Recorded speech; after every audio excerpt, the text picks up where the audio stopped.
Shri Abu John പെട്ടെന്നൊരു ചോദ്യം ചോദിച്ചു. സാർ, ഇന്നലെ മുഖ്യമന്ത്രി ഇവിടെ റിവേഴ്സ് റെമിറ്റൻസിൻ്റെ കാര്യം സൂചിപ്പിച്ചിരുന്നു.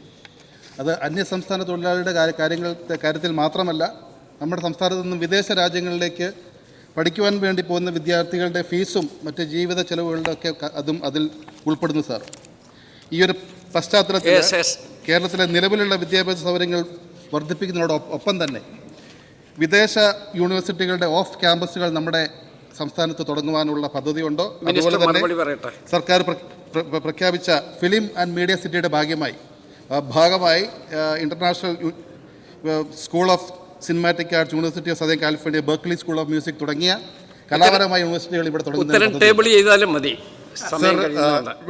വേഗം പറയാമെങ്കിൽ പറഞ്ഞോളൂ. സർ, സർക്കാർ ആ ലക്ഷ്യത്തിൽ തന്നെയാണ്, ആ ദിശയിൽ തന്നെയാണ് മുന്നോട്ട് പോകാൻ ഉദ്ദേശിക്കുന്നത് എന്നുള്ളത് വ്യക്തമാണ്.